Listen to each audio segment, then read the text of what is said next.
And after Amazon got involved in this project, my son came up to me, he looked me in the eyes very sincerely, and he said, "Dad, please don't F this up."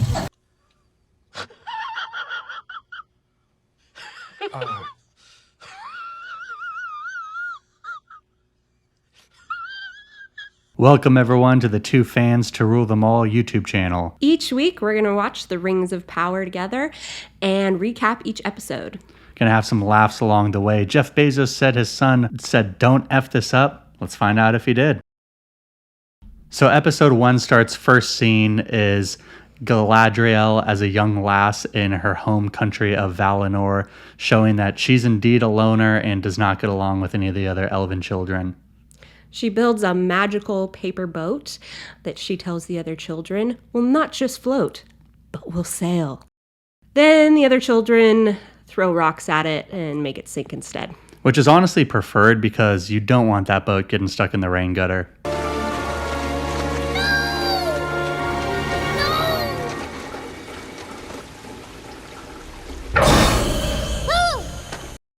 We meet Galadriel's older brother, where he gives her an inspirational pep talk to lift her spirits, and then we get a nice view of Valinor. She goes into a backstory of the First Age, where Morgoth, the first villain of Middle-earth, stole the light from her home and began a war that would last many years. Then we see epic battle shots of Morgoth's orcs fighting with the elves and Galadriel's brother. And if you've seen The Lord of the Rings and or The Hobbit, then you'll recognize the eagles lending their service in the battle. Eagles! The eagles are coming!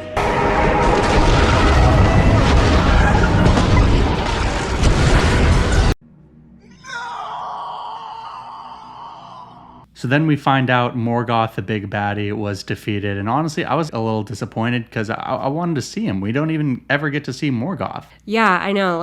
He is definitely one of the biggest villains that I was so curious to see when they announced this show. And so the fact that they didn't even include him is huge disappointment. My disappointment is immeasurable.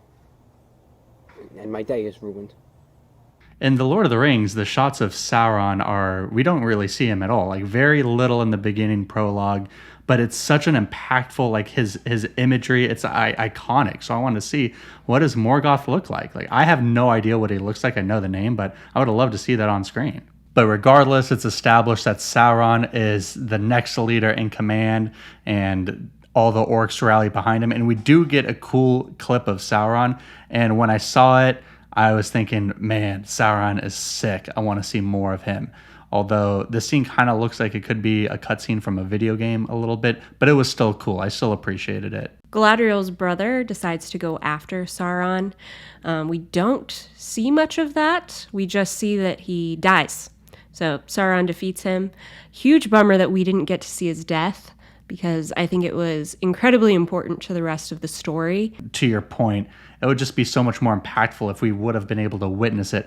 Maybe we could have seen her witnessing Sauron killing her brother and being able to have that connection of loss, a family member taken too early, to be able to connect with her as a character and her cause. We really just hear about it. We see him lying dead and her take up his sword.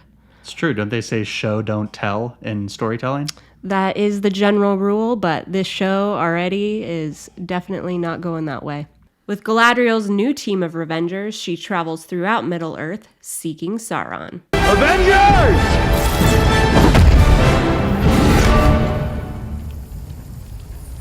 Assemble. They come up to the ice wall from Game of Thrones, which took Jon Snow an entire episode to climb up, but Galadriel and her team scale that bad boy in 60 seconds.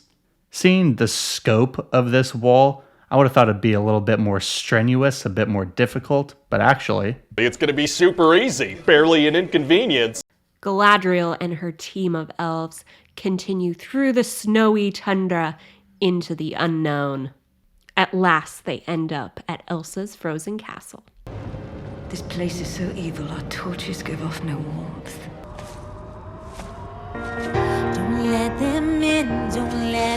sea.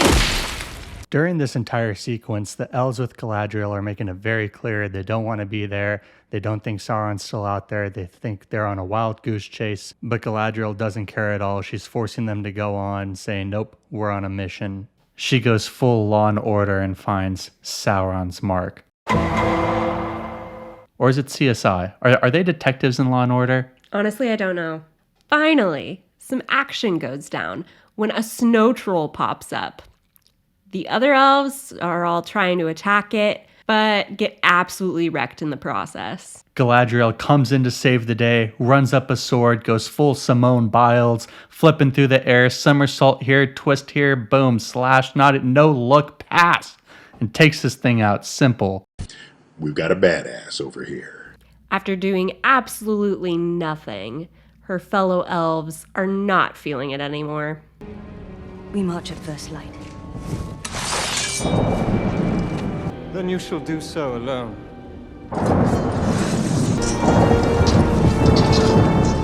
I get why they didn't want to go with her anymore. She was kind of being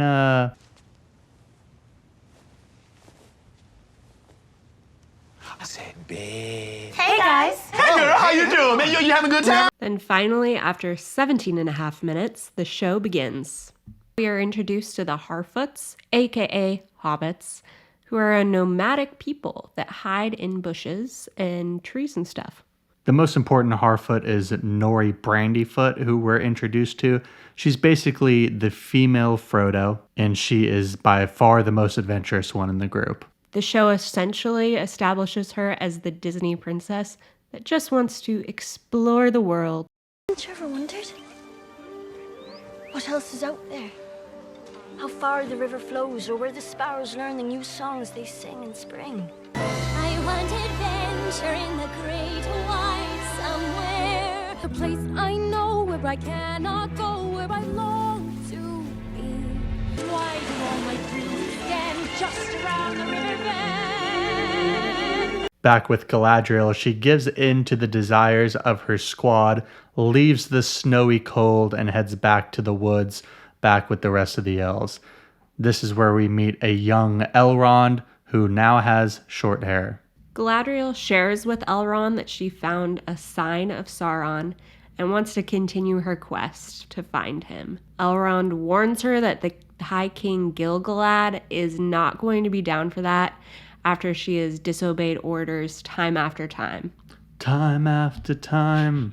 Gil-galad rewards Galadriel and her crew for their heroism and gives them the opportunity to head back to their homeland of Valinor forever and never come back to Middle-earth. And really, it's more so, hey, get out of here, Galadriel. We're tired of you.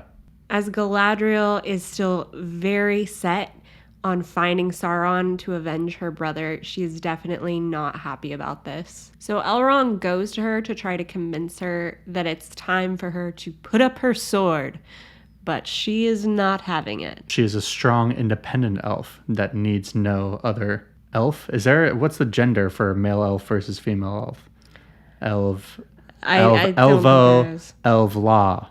Like Elvla? Spanish law. Stop, Elvla. A and O, right? Like muchas gracias, muchos gracios. See?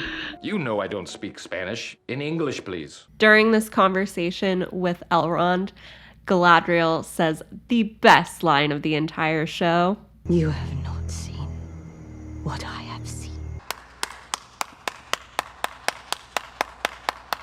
Ultimately, Elrond succeeds in his persuasion and Galadriel agrees to head back to Valinor. From there, we enter the world of men. And their fields of grain. The focus is on a poor village that is plagued with the sins of their fathers. They are descendants of men that sided with Morgoth in the First Age. Elves have been stationed there ever since to keep an eye on them, which has led to a lot of tension between the two races. We see this tension play out in the very first scene that introduces the character Arondir. What day was he here? Oh, let it go, nigh fears. The lot you lump us in with died off 1,000 years ago. When are you people gonna let the past go? What do you mean, you people? What do you mean, you people? Huh? After the tavern kerfuffle, Arendir leaves and meets up with Bronwyn, a local healer. The two apparently have some sort of relationship, although they share absolutely no chemistry on screen. Arendir's bro comes up and is like, my dude, you can't be crushing on a human woman. You're an elf. You're playing with fire, my guy. And Arendir's like, don't be jealous and don't be worrying about what I'm doing. You forgot to put on deodorant this morning. I think you talk too much. And you smell of rotten leaves. No, I don't. Yes, you do.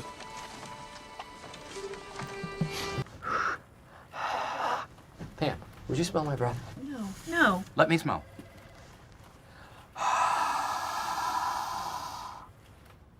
Good, not great. Arendir finds out that the High King has called the elves back home. So Arendir runs back to see Bronwyn one last time. Her neighbors may be concerned that she's being stalked.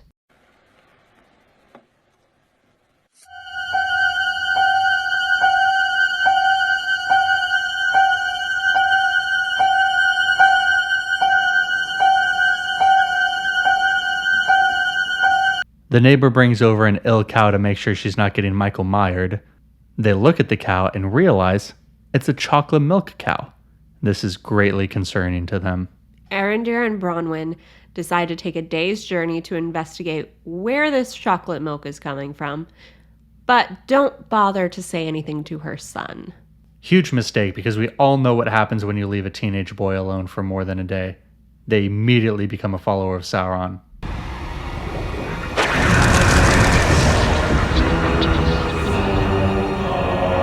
At this point, buckle in, because the episode's coming for a close, and we got to rapid fire through all the characters to see where we're leaving them. We travel back to the elves, where Elrond gets his new assignment from Gil-galad. He will be assisting the great elven smith, Ellen DeGeneres, Celebrimbor, who has a great project that they will be working on. Back with the Harfoots, Nori learns from the wise elder, the skies are strange. Arendir confesses his love for Bronwyn and says he's been doing so in every way except with words. Say what you wish to say. I have said it already. 100 times over, in every way but words. More than words. After this steamy scene, they come upon the Chocolate Milk Village, which has been left in ruins. Galadriel is with her squad, and they've been sailing for days back to Valinor. Do they really have to stand for the entire trip? Can we get them a seat? Are they allowed to sit crisscross applesauce? You can tell that Galadriel doesn't really want to go, but the rest of the elves are like, we're going back to heaven. Why do you want to stay down here with all these sinners? Let's dip. Moments before they reach the end of the world, all the elves erupt in choir singing. And Galadriel must have not got the message, because she looked like she got stuck in the middle of a flash mob that she did not practice for.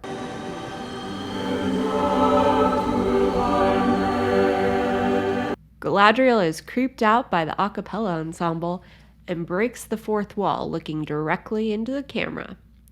She realizes she doesn't want to spend eternity with the Glee kids, and she'd rather drown in the middle of the ocean. The final scene of the episode shows an asteroid flying through all the skies of Middle-earth, landing somewhere near the Harfoots, where Nori walks up to find a half-naked old man falling straight from the sky. So that's it. That's episode 1, Rings of Power. A lot of setup, not a ton of meat on the bones. It was an interesting episode. It wasn't as bad as I thought it was going to be, but it was more boring than we thought it might be. Hopefully the story starts to pick up in the next few episodes and we can see some of the conflict unfold and meet a few new characters who's going to be the main antagonist. But however it unfolds, we'll be here to recap it. So on behalf of Two Fans to Rule Them All, thank you so much for sticking with us. Watch until the end of the video. It means a ton to us. If you could like the video, add a comment, let us know what you think. Honestly, did you enjoy it? Did it meet your expectations? Was it lower? Did you even watch it? If you didn't and don't want to watch it anymore, it seems too boring, too long, don't worry. That's what you got us for. 15-minute recaps. We got you, fam. Check in weekly. Episode 2 recap will be up soon. Make sure to check back in for that. If you haven't already, subscribe to the channel, hit that notification bell so you know when we get a new one up, and we'll see you on the next episode. But you have not seen what I've seen. I have seen my share. You have not seen what I